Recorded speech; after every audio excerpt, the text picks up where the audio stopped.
Hello, everyone, and welcome to another episode of I Love This, You Should Too. We are a proud Alberta Podcast Network podcast, which is locally grown and community supported.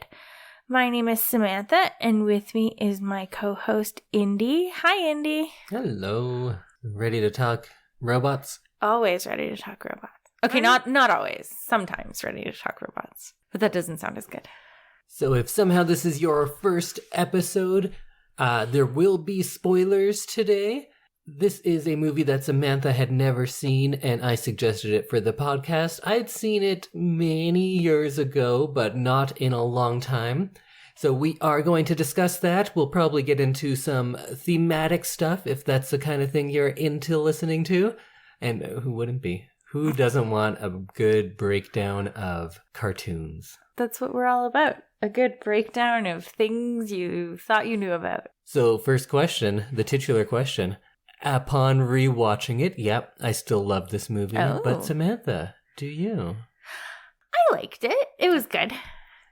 And if you're new to the podcast, that is a pretty common response.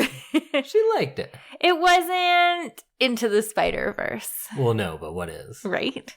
I feel like I set the bar too high for animated films when I brought that, and you loved it so much. And Totoro. Yeah. Yeah. So I feel like it's a very high bar.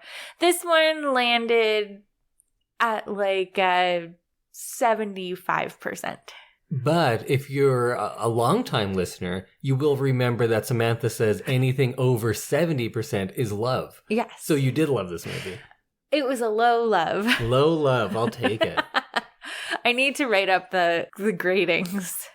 Luckily, I love. remember it, but your ratings change often, and usually during the episode. True. Because sometimes you, convince me otherwise. That it's better than you thought? Yeah. Oh, well, maybe then we can get you were at a 75? Yeah. Maybe we can get you to 80 by the end. We'll see. So if you're not familiar, The Iron Giant is a 1999 film, which is probably the best year in American cinema, at least. 99. So many good movies. But maybe a casualty of all that was The Iron Giant because it bombed in the box office and didn't even make back half of its money. I think there were just there are too many good things. Yes. Yeah. This was also the end of Warner Brothers Animation. This is it? I think after this, they shut it down. Oh, that's It was sad. quite a failure. Wow. They did that Camelot movie before, and that did poorly. And I think because of that, they didn't try very hard with this one. Oh, they had the budget for the production, but they didn't promote it. Yeah, there was not much in the marketing, and they Oh. figured we're already on our way out. And then it did very poorly, and that was the end of it. That's sad. Yeah, Oh. yeah, because This movie should have gotten better.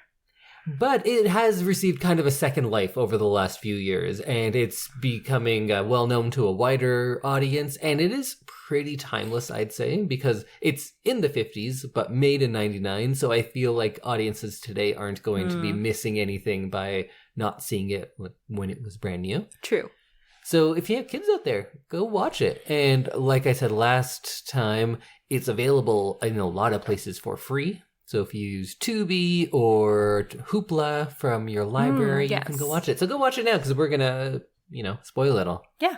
But before we get into everything, let's thank our first sponsor of the episode. And this episode of I Love This, You Should Too is brought to you by Alberta Blue Cross.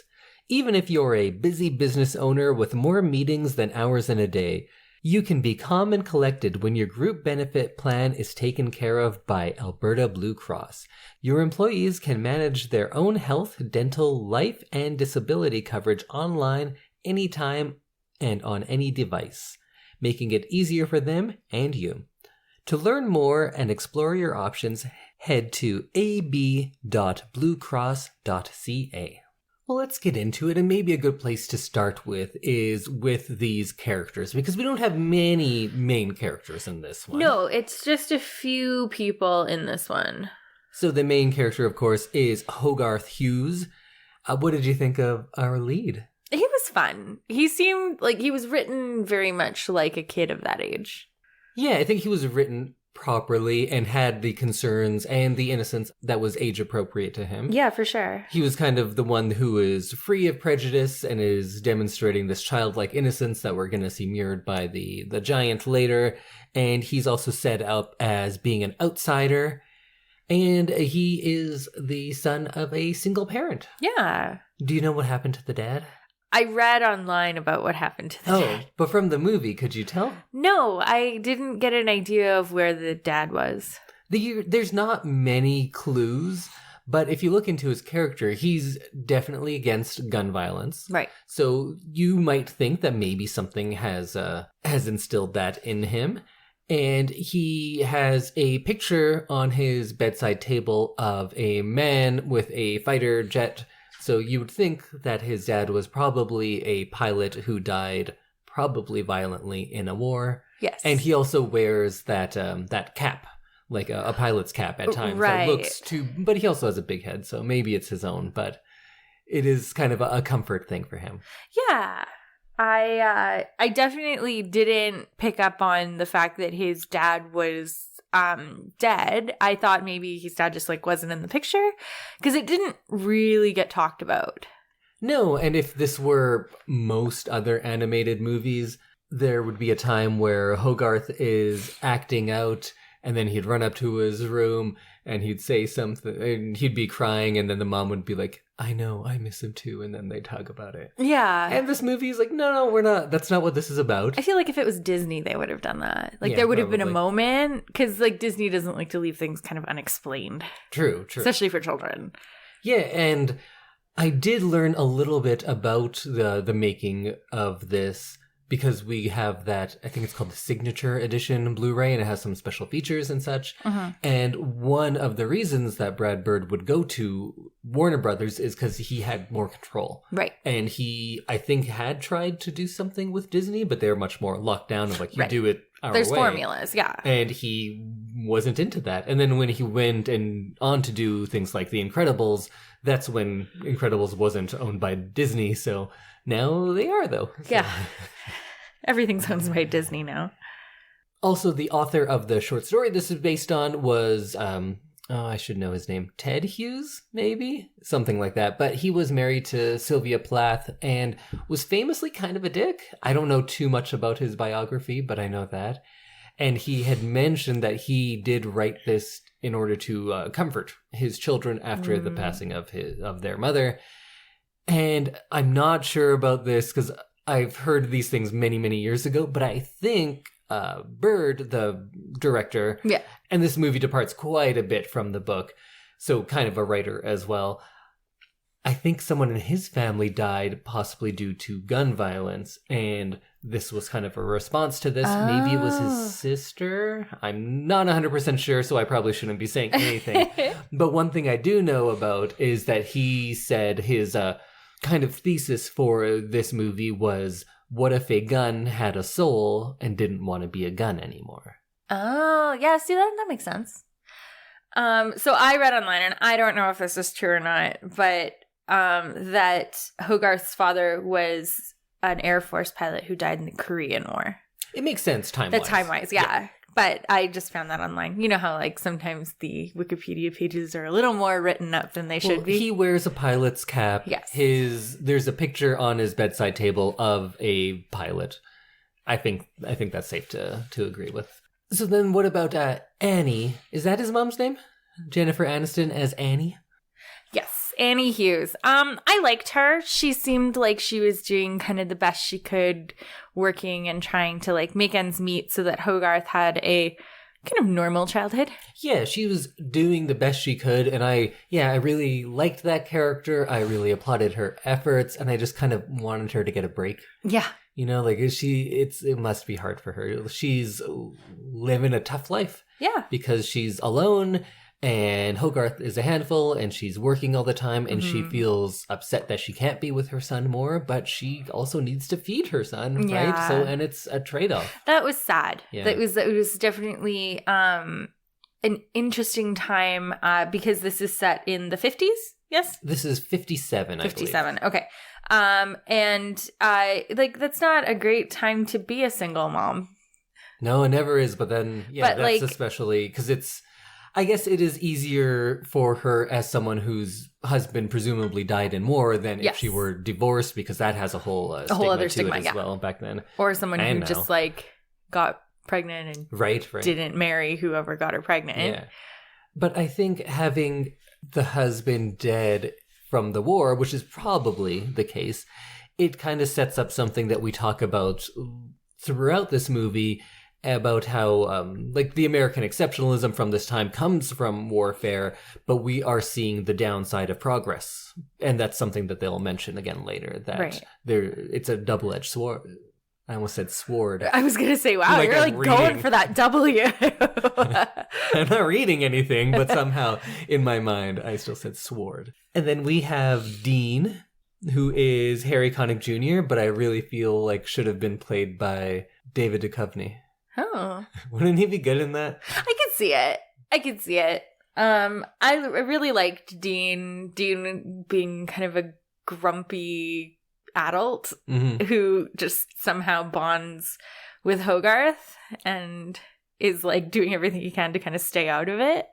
Yeah, and Dean is a beatnik, so he is definitely outside of proper society. Normal society, yeah. So he's, again, another one of those outsider characters. And one of the big themes of the movie is to not judge those outsiders, but to learn what they're all about. Right. And then we learn Dean, real good guy. Yeah, Dean's fun. He's got this junk business, but also is creating art with it. Yeah, he's either an artist that sells junk or a junk man. What do you call a junk person? Junkman? Yeah, or a junkman who makes art. Yeah, I really enjoyed Dean and how he kind of created a safe space for Hogarth and his friend. The giant big metal friend. And at the end, gets with his mom. Yeah. I did not think that was where it was going to go, because I was like, oh, that's a kid's movie. We don't need to have the mom, marrying or anything. Yeah. But I was happy because the other person, Kent, or General, is it the General or is it Kent? I don't know what you're going to say. Is kind of a jerk. Oh, yeah. Is also just very into Kent Annie. Mansley. Kent Mansley, which what a name. Yeah, an appropriate name. Doesn't it seem like kind of a dick name? It's a very appropriate name for a very patriarchal person. Yeah, and Kent Mansley, who's played by, I forget their actor's name, but Christopher McDonald. Christopher McDonald, who's in everything, but many of us will know him as Shooter McGavin, of course. I don't know him as that. Have you seen Happy Gilmore? No. Oh, we should do Happy Gilmore on this. I have not seen Happy Gilmore. Well, he's Shooter McGavin. Okay. And he plays a dick a lot. Oh, okay. I see. He was great in it. I think he's very good in this. He is a character who works for the government and is just the product of the Red Scare and McCarthyism, and really embodies a lot of the downside of the 1950s. Yeah, for sure. I see he was in Grease 2 and Flubber, everyone's favorite Robin Williams movie. Man, Grease 2 is something. Michelle Pfeiffer's in that one. Oh, yeah, that's right. Well, let's get into it, and maybe we should set the setting, because in the last movie I picked, which was The Day the Earth Stood Still, which came out in 1951, I did talk quite a bit about that time in America, and you could just go back and listen to that, but maybe here's a 1-minute version. Sure. So we are coming off of World War II. America is we're the best, nobody can beat us, everybody wants to be just like us. Right. Some of those words are said directly in this movie, so they're not being subtle about that part. And it's a time of increased fear of others because of the fear of communism. The Red Scare is what they called it, that everybody is going to come here and try to take what is ours. The Americans, that is. Yes, yeah. There was definitely a lot of that in this movie. Mm-hmm. And I like this movie and its take on it because it is both a love letter to 1950s sci-fi, but it's also a bit of a condemnation of the messages of some of those movies, and it messes with those conventions that were established in a lot of the 50s movies, sci-fi specifically. And the one movie that you've seen that was 50s sci-fi also does that. Mm-hmm. So you've gotten to see two more comments on the genre than things that were directly from it. Yeah. Because the ones that are all a part of it are not as fun. It's just, there's aliens, let's get them, and we kill them all and we win and we're the best. The two that we've watched are kind of a commentary on how the U.S. was at the time. Mm-hmm. A much more critical take, not just going along with what everything else was. Yes. Because aliens were very big at this time. I would argue because the villains of American movies change throughout time, and when the villains of real America are white, then they get replaced by something else. Because having white people on screen as the villains, people are like, nah, they're not that bad. Yeah. That's why Arab terrorists last way longer as villains in American cinema than Nazis or communists did, and communists are often replaced by things like aliens or giant robots from outer space, because it is just that threat of something technologically advanced trying to take what we have. Yes. And because, that's just like, Russians. With the Cold War, not a lot of, like, really big overt things were happening. It seems a lot easier to be afraid of robots or space. Yeah, and it's the atomic bomb happened in these people's lifetimes. Yeah. That is a huge new thing. So if the world went from how World War I was fought to how World War II was fought with an atomic bomb in your lifetime, it's not crazy to think like, oh yeah, next step is giant robots. Why not? Yeah. Because it's already changed so drastically. They've seen, things that worked in the First World War not work in the Second World War. And then all of a sudden there's this like constant fear of something coming. And I think this movie subverts a lot of what the 50s and 60s movies were trying to get across. There's no nuclear family because dad is missing and we don't even talk about why. The government is not to be trusted and they don't have your best interests in mind. They make this town kind of the idyllic 1950s Americana that people love to remember. Like, this is what people talk about when they talk about making America great again. Oh, yeah. But we're ignoring, like, an entire part of that society. Whenever it talks about, the 50s, that's when, like, everything was great. We're ignoring all of the parts that were racist, the parts that were scared of outsiders, the parts that were constantly paranoid. And this movie takes all of those aspects of the 1950s and remembers that they were all part of the same time. Yeah. And that's something that's often glossed over in films. And now that we're looking back on things, we can be a little more critical about it than they could at the time, because it's a product of that time then. Yeah. And I love the name of the town is Rockwell, which makes me think of two things instantly. First is Roswell, because that is where the famous or alleged UFO crash happened. So here we have a alien crashing as well. Yeah. And the next is Norman Rockwell. Yeah, that picture of that perfect American family. Yeah, because that's what he painted. He painted this idyllic Americana that didn't really exist. Right. I know last time I said something like that, people on Twitter got real angry. Did they? Yeah. Oh. And I was like, I don't even look at our Twitter. Our Instagram posts just go out on Twitter It just like automatically, And I said that Gone with the Wind was a love letter to an America that never existed. Because in it, like, slaves are like, yeah, this is great. And I thought they would be against slavery, being enslaved and all. And all these people from the South are like, you don't know. It was great. We loved it. And I was like, yeah, but you're the slave owners, though. Yeah, you had the upper hand in that little situation. Same with this. I bet a lot of people are going to say, like, no, the 1950s were great. And I was like, yeah, they were great for you. But at whose expense? Yeah, there was definitely in the 1950s, like what I know of the 1950s, which isn't like a lot because obviously I wasn't born then. But I imagine it as like a big divide between that like Norman Rockwell-esque family and then the people like Annie and Hogarth who had their family ripped apart by the war or a war. And Dean, who is just not allowed to be a part of that society. Yeah, and then the like separation between those two and kind of pretending that the other doesn't exist. Definitely. And yeah, I think that name choice of Rockwell must have been intentional. Oh, it has to be. Yeah, because that's exactly what I thought of. There's a movie, is it Pleasantville? Yes, kind of does the same sort of thing. That's what I was thinking was like that's what everyone was striving for, was that it was very like pastel and beautiful. Yeah, that movie kind of uses the color as being the opposite. It's all black and white when everything is the normal, idyllic 50s, and then we get to see kind of the underside of things, and then when people are kind of enlightened and wake up in a way, then we get to see the colors. But we'll save that for our Pleasantville episode. Yeah, it sounds good. Look at me referencing films. She did a dance right now. You couldn't see it, but it was her film reference dance. I'm very proud. And in this movie, of course, we see all of these examples of what the 50s was like.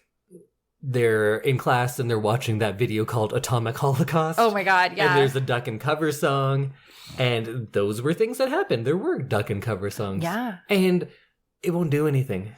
No. When the bomb drops, the atomic bomb, your desk isn't going to protect you. It's going to be gone. And we go and laugh at them. We're like, haha, you silly people, how you lived in fear. Yeah. And we also sell bulletproof backpacks on Amazon. So. Yeah. And we practiced, like, we were the first generation of lockdown drills. Yes. And having, like, school shooters in our schools. This movie also, I do this off the top of my head, but I think this came out a few months after Columbine. And this is a very anti-gun movie. Yeah. An anti-violence movie. And I don't know why it wasn't a bigger deal. If it's coming out in the summer of 99, gun violence is a big issue. Mm-hmm. But nobody really picked up this movie. It seems like it should have been bigger. It really should have. Like, because there's a lot of really good things in this, and I feel like it should have just been way, like, it would have been really easy to market this in that time, right? Yeah, like, but I think they just didn't. Yeah. Just make a new trailer. Make it a little bit more about guns, or lack of guns, or guns becoming good. And then some other things from this movie that made it kind of got their point across of what the 50s were like in Bird's mind, at least. There's a line that says, people wig out and start shooting when they see something like you. Yeah. Which, true, of course. And they did later in the movie. And they say, like, oh, you can't go into town. People just aren't ready for you. There's talk about Sputnik spying on us. Mm-hmm. He also says, we didn't build it, so that's reason enough to fear it. Talking about the Iron Giant.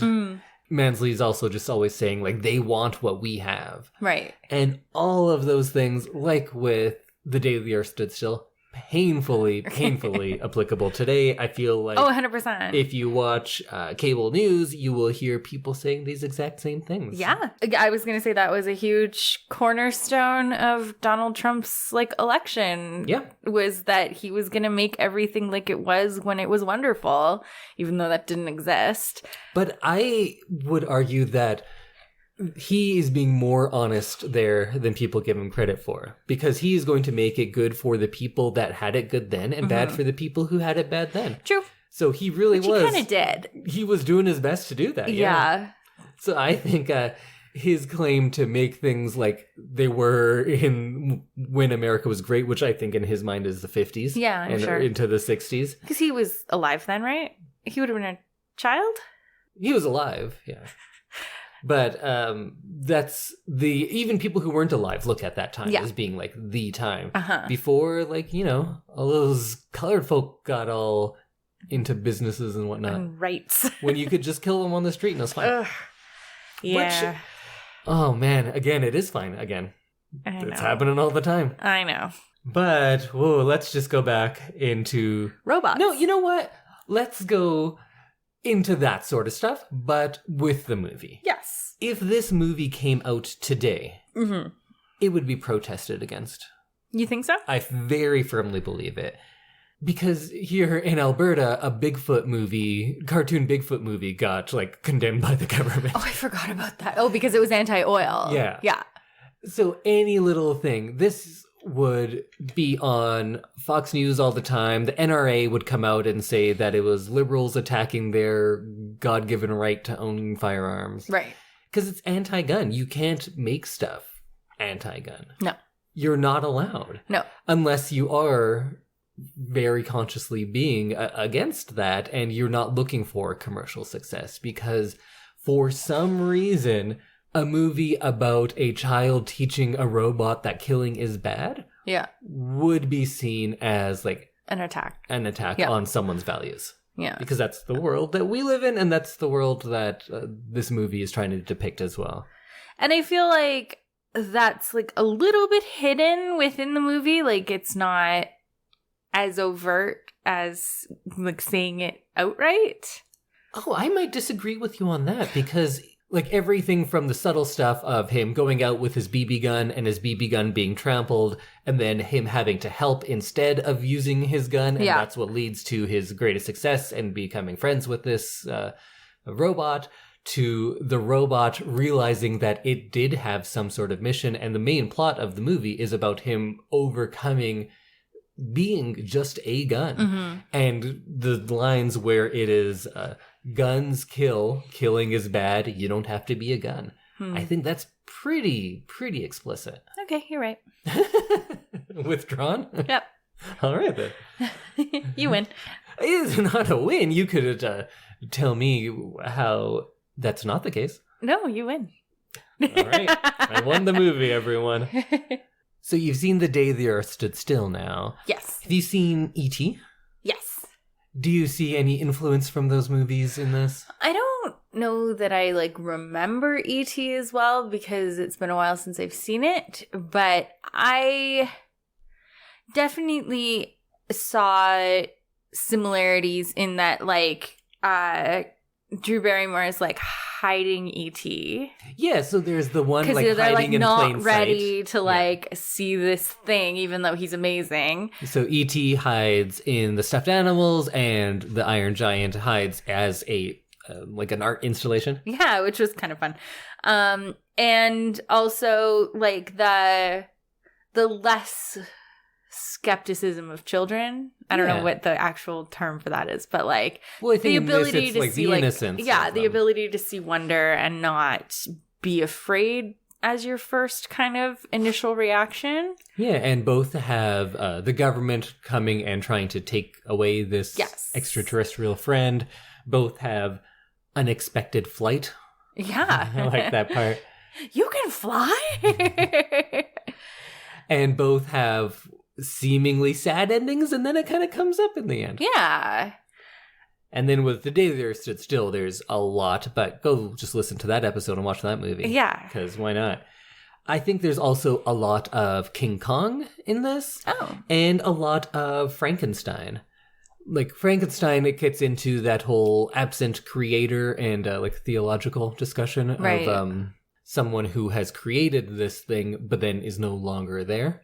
And it's like a theological argument as well of us as humans, for people who believe in God, that we are just put here. And some people believe that we've been given free will, and now we get to do what we will with it. And the creator is no longer here. And I like that in regards to the Iron Giant more than I do our lives. Human. Yeah, because that's the case. The Iron Giant has been made for something. But because of probably this bunk on the head, they are now free to do as they will. Mm-hmm. And luckily, their biggest influences are Hogarth and Dean, and they're kind of set on a good path. Yeah. I liked the addition of his, like, dent in the head. And then when it gets, like, popped back out, he remembers kind of his past life in little snippets.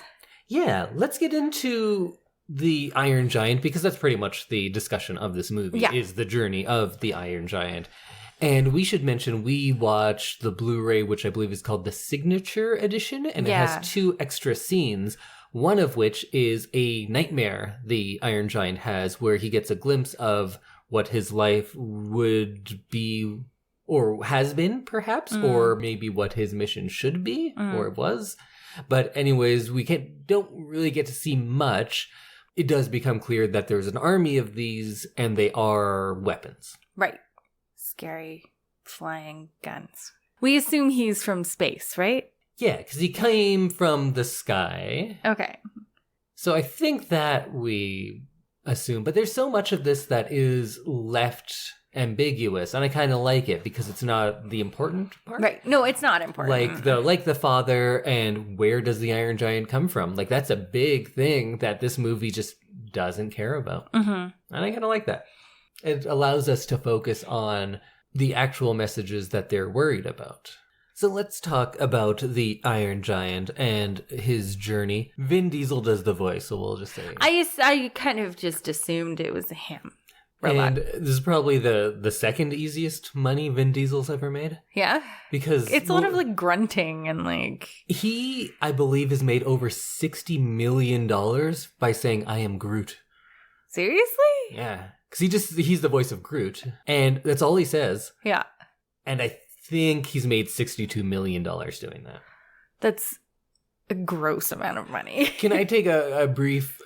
Vin Diesel break? Yeah, Vin Diesel break? Yeah. I hate Vin Diesel, first of all. Yeah, I really dislike him. Why? Because he is I know all celebrities are manufactured to some extent, but he is such a dick and such a manufactured fraud of a celebrity. Because first, he's going to appeal to dumb meatheads. Right? Because he is one.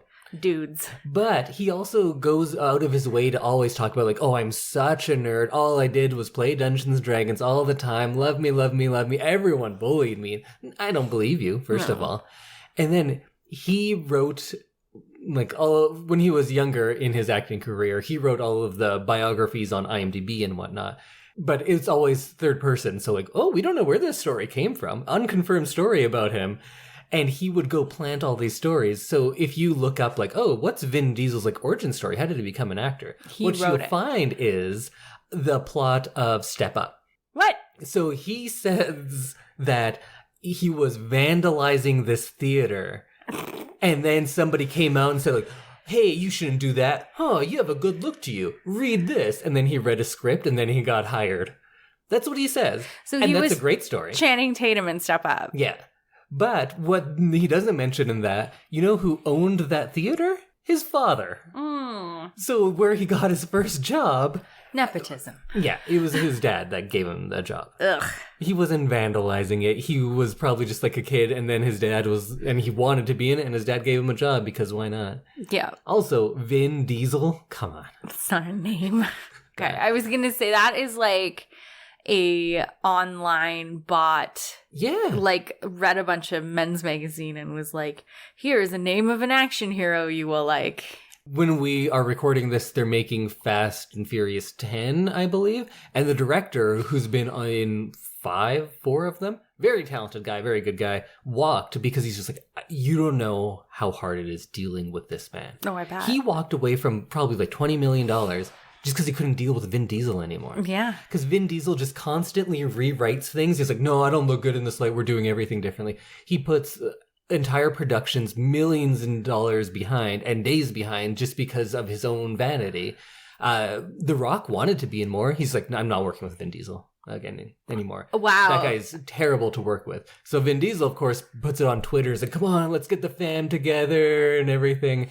So then The Rock has to, like, publicly say, like, no, I don't want to. And we all know the reason why. Yeah. And he has it, like, in his contract that he won't lose a fight on screen. And he has to look bigger than everyone. Right. So he's a smaller guy than The Rock, because The Rock's a fucking monster. The Rock is like the size of 3 men. So they made them shoot everything so he looks like he's as big or bigger than The Rock. So they did all this, like, Hobbit-style forced perspective just for his fucking ego. Ugh. Vin Diesel is garbage, and he gets paid $62 million to say, I am Groot. And everyone's like, oh, did you know he does that voice himself? Real cool, huh? Also, he doesn't. It's manipulated through computers substantially. I'm sure he just says, I am Groot, and then they, like, auto-tune it and, like... Or the same with the Iron Giant, because it's made all mechanical and everything. That's Vin Diesel. Dumb. I hate him even more. I don't like Vin Diesel. Do you like The Rock, though? I think he's a good guy. Yeah. He seems mostly fun. For a big celebrity action star, I don't think there's a more likable guy than The Rock, because he doesn't take himself seriously. He has fun. He sings. He dances. Yeah. He's just out there having a good time. And he's not, like, pigeonholed himself into one thing. Yeah. He's done a lot of different things. Yeah. Do I have issues with him just loving everyone, whether it is, like, millionaires who also have, like, links to the sex trade? Yeah, I'm not cool about that. But who in Hollywood doesn't? It's true. So, it's a teeny tiny little pool of jerks. Yeah. I enjoy watching his Instagram. And his Fast and the Furious, he got a spin-off because he didn't want to be with Vin Diesel. I thought it was more fun because him and Jason Statham are willing to make fun of themselves, Right. which Vin Diesel would never do. And that's why he's no fun to watch. Oh, yeah. So remember the Iron Giant? What's that? Oh, right. We're here for a reason. Let's talk about this character going from a blank slate to a hero. Okay. And I think we kind of get that a bit with Hogarth as well.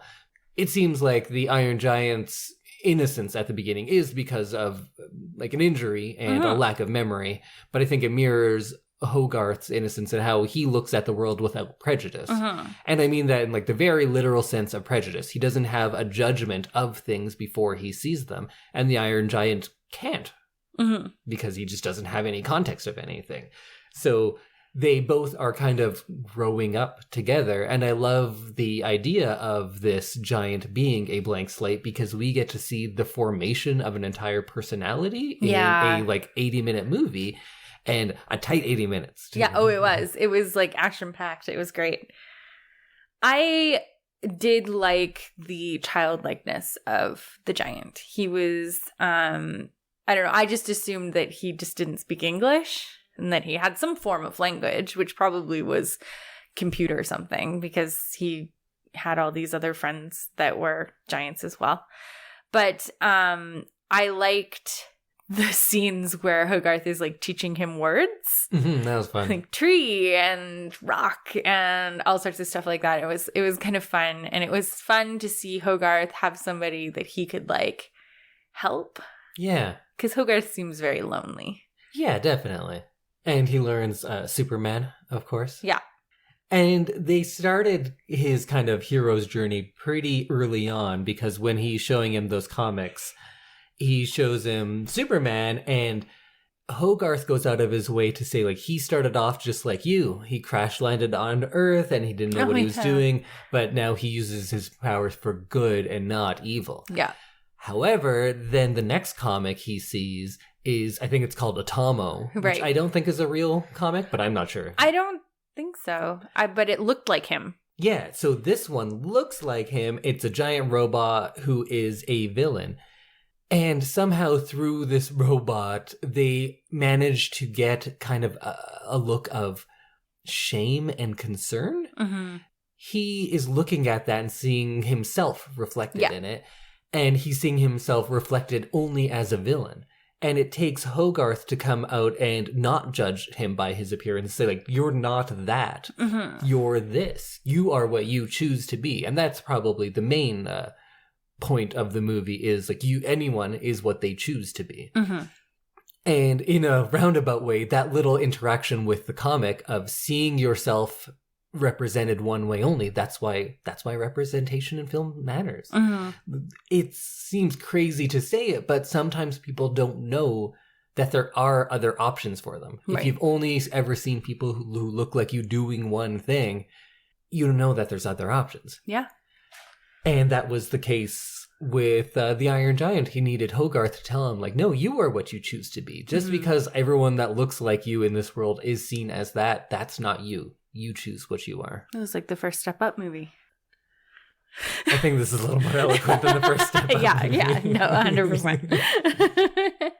And I loved that Hogarth's view of heroism is like a child's view of it and not what the contemporary view is. Right. Because if this movie were in 57 or like came out then and it's the same story, Mansley would be the hero of it, right? He would be the guy who's going to track down this. Yeah, because he's like assuming he's a war hero. Yeah. That is the heroism of the day. And you even see some of the kids who, when they see or the video and they're talking about the Iron Giant, they're like, yeah, let's bomb it. Yeah. Right? That's their instinct because that's the world that they grew up in. And I think even before that, we have the scene with the deer, which is one of the most gorgeous ones. Because initially you have I think the Iron Giant is bending down to the deer, and it's just this beautiful shot. And I loved all of the autumn shots in this, like when they're out in the trees. The colors were really great in this movie. Looks gorgeous. But then the shot rings out and the deer dies, and the giant, I think, tries to like get the deer to stand back up. And in this moment, the giant learns first that death is a thing. Death exists. Right. things die and they don't come back. And probably more importantly to the plot, the concept of guns. Because Hogarth says, they shot it with a gun. He brings up the idea of guns. And maybe this is where we get the line first of guns kill. And Hogarth says something which is super profound, that death is not bad. Killing is bad. And I love that. It's so simple, but...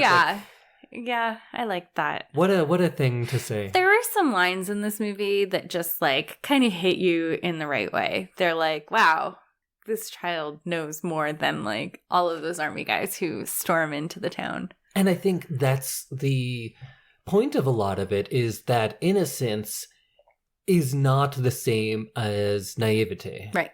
Like, you can be innocent and wise. Yeah. And I think Hogarth, especially in lines like that, that demonstrates it.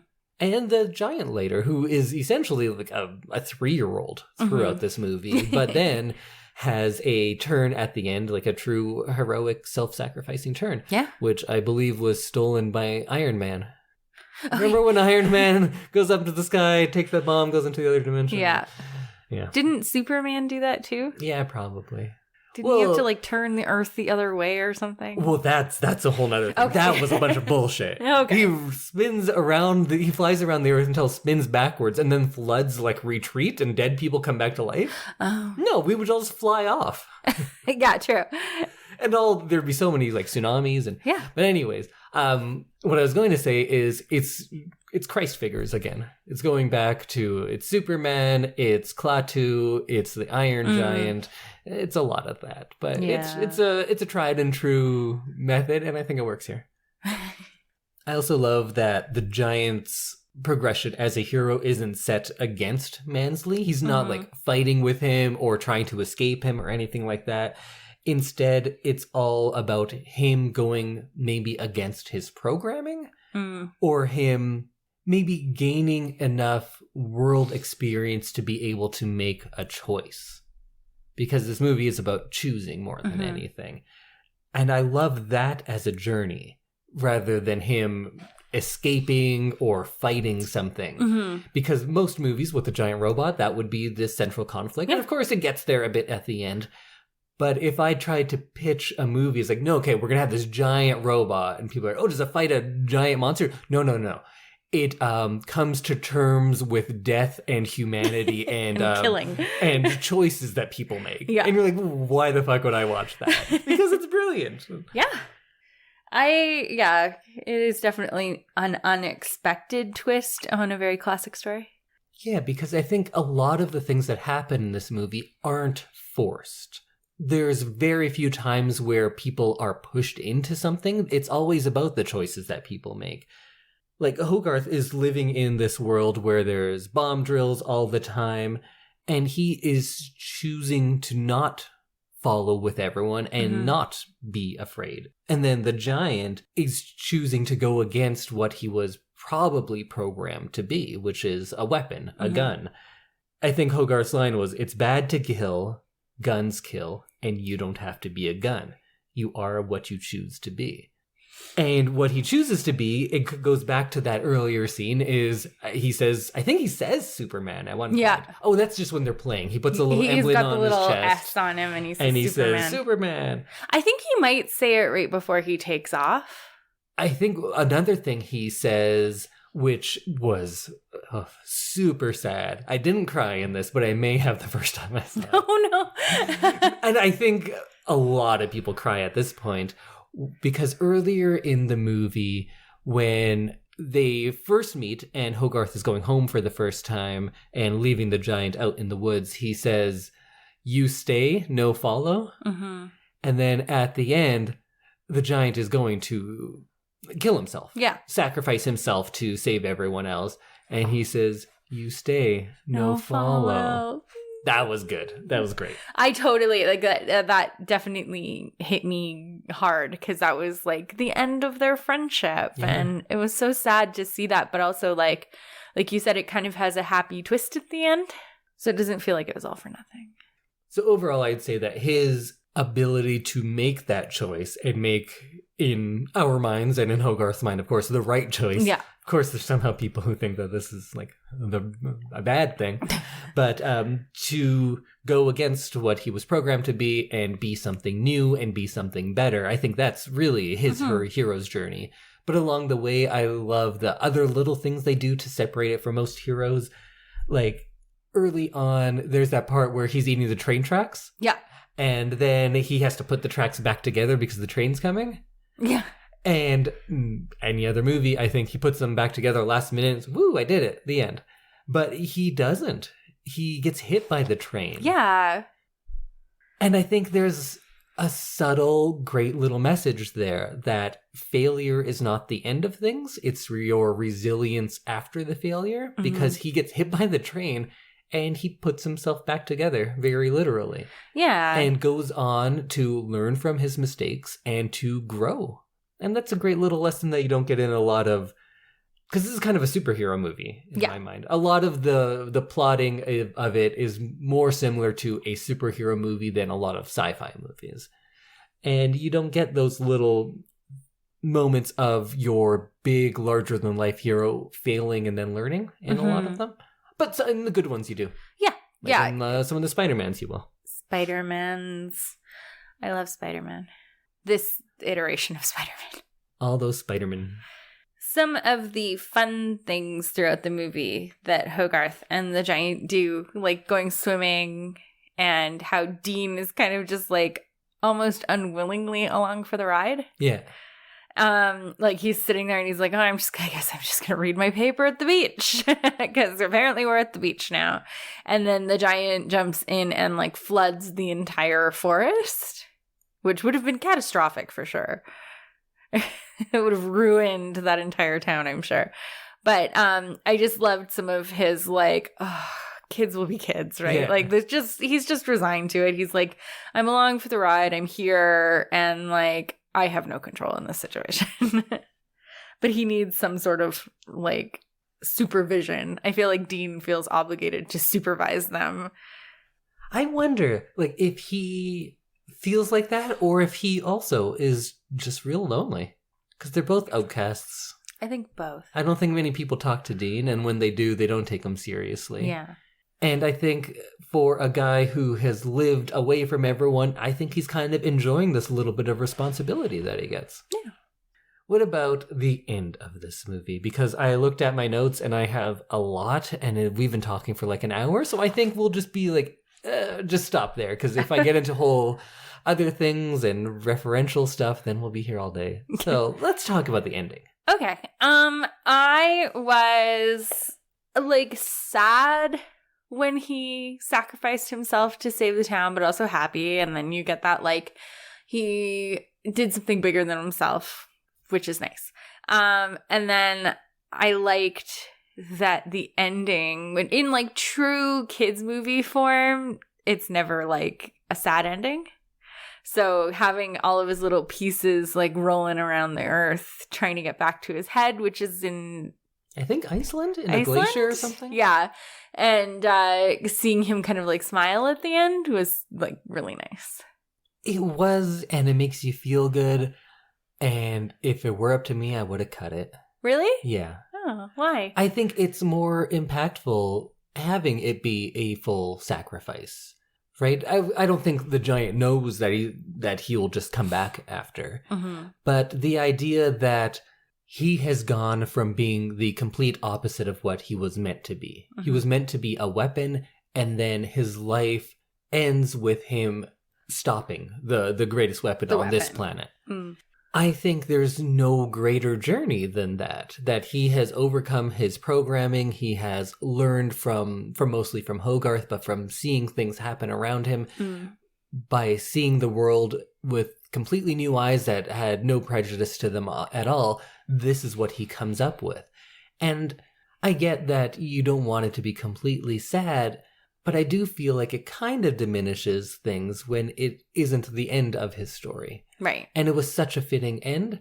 And it's not like he left a huge gap. Well, he did, in the sense that Hogarth doesn't have that friend anymore, but Hogarth has already gained so much from that friendship, from that time they've had. He also has like a new family that's coming together now. So everything is going well for him.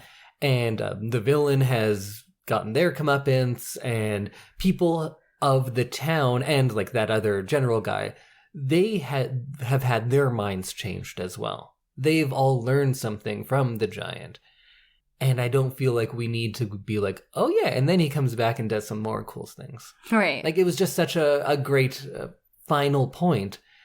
And I know it's kind of like romantic in the true sense of romantic, not like romance. Right. But it's very romantic in that sense to like just have things end with death, because that is the be all end all.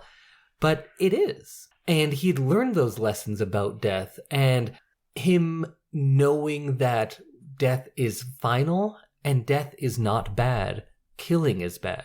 And him making the choice not to kill, but to die, it's very poetic and just such a fine point at the end of that movie that I would have kept it that way. I get that. I get why that would have been a good way to end it. But I did like that they made him a park and like... Yeah, I like that. And he gets to go visit his friend every day. That would have been a good way to end it, I think, without him like rolling back to life. Yeah. Or if they wanted to do something, maybe he has that one bolt and then just the bolt starts beeping. And then you're like, wait a minute, is he going to reassemble? Yeah. But you just stop it there. You don't need to show him like coming back to life. Right. But that gives it a little hope, so it's not a complete downer, but it still lets me feel kind of that closure of it all being done. Yeah. Yeah, I like that. Or like it turning on in the night, and maybe he's asleep so he doesn't see it, but it does start to flash or something, and he doesn't wake up, but it's like, oh, he might still be out there. What a nice robot. Yeah. Our second sponsor of the episode is Park Power, your friendly local utilities provider in Alberta, offering internet, electricity, and natural gas with lower rates, awesome service, and profit sharing with local charities. Park Power is owned by Chris Kozowski, who has a growing and well-deserved reputation for being a guy who cares. If you're in Edmonton and area, you may have seen him around town in his signature bow tie, supporting local causes and boosting local businesses. Some of Park Power's community partners receive 10% of the proceeds from your electricity bill, like CKUA, Boys and Girls Club of Strathcona County, the Altview Foundation for Gender Variant and Sexual Minorities, Festival Place Cultural Arts Foundation, and Muscular Dystrophy Canada. So if you would like to switch providers, you can visit parkpower.ca. Well, that brings us to the end of this episode. So if you liked it, go do that subscribing and rating. We never pitched that because we don't really care as much, but we also don't really matters. Talk about our social media. Yeah, nobody listens to this podcast, so go tell someone to go listen to it. Go listen to it. Yeah, make someone listen to it. We do this all the time. Yeah. Every other episode is an episode like this, but next week we will do a kind of in-between episode where Samantha and I will each have a small review of something, and it'll be spoiler-free, our Things of the Week, we call it. Yes. And then Samantha will let us know what we're watching for the big watch for the next week, and then the next week we'll be doing something like this again with Samantha's pick this time. Yes. And I feel like if you are a regular listener of the show, you'll kind of know what we're already going to watch next week. Oh, I'm excited. So, let's just say it. Sam's been doing all the Step Up movies. Yes. And you know what? I'm going to be on a theme too. I'm going to follow your lead.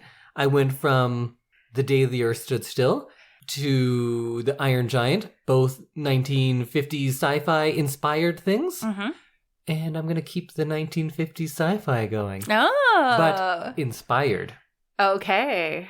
Well, I'm excited to find out what you're going to pick. But first... But 2 weeks. I will be revealing what our next movie will be and telling you probably about a book I've read, because that's usually what my pick of the week is.